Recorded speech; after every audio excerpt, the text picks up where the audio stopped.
Cette émission très éclectique et qui est très différente de celle qu'on fait habituellement se poursuit avec maintenant une jeune romancière, photographe, peintre. Elle a déjà 3 romans derrière elle. Tu as lu le dernier qui s'appelle Never Days, qui était paru en 2013. Voici Alizée Meurice.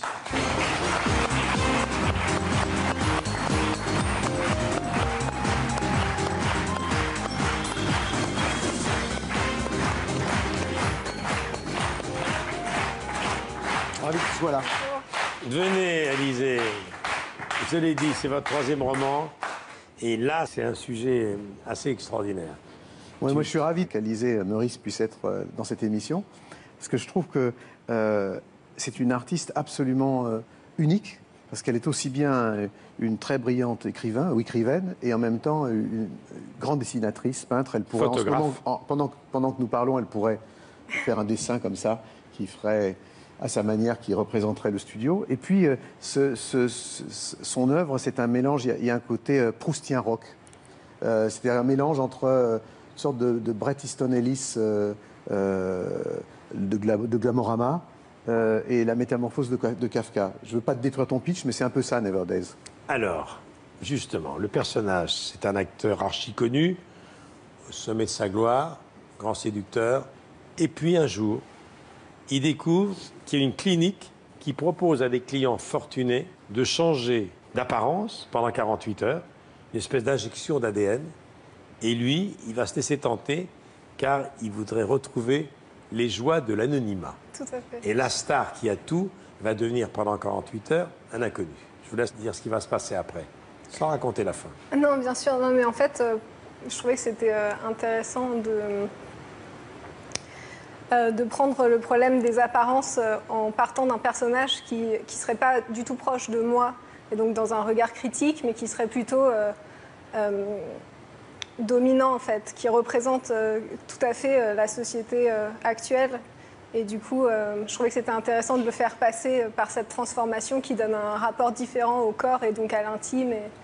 C'était un Alors, parcours, le narrateur en fait. pense qu'avec cet ADN, redevenant un anonyme, il va retrouver une liberté qu'il n'a plus parce que la célébrité a aussi ses contraintes. Oui, je suppose. Donc il va se plaire dans ce nouveau statut, sauf que l'amour va passer par là.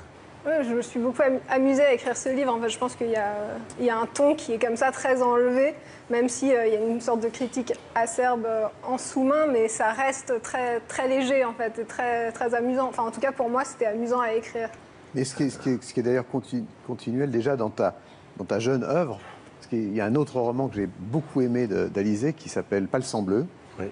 Oui. Alors, Palsambleu bleu, ça peut être une expression de pirate, mais ça s'écrit en 3 mots, pâle, sang, bleu, qui est aussi Chari, cette espèce d'univers qui est très particulier à toi, qui est cette espèce de mélange de nostalgie et en même temps de regard assez, à la fois assez rock, mais en même temps assez tendre sur l'absurdité des situations, des personnages et dans ce qu'ils ont d'assez grandiose. Il y a un côté à la fois grandiose et crépusculaire, comme je l'écris dans Les Paradis Perdus. Ça me fait penser un peu à ça aussi. Alors Ouais, je suis très touchée. j'ai imaginé l'inverse, toujours avec l'ADN, un personnage inconnu qui devient célèbre pendant 48 heures.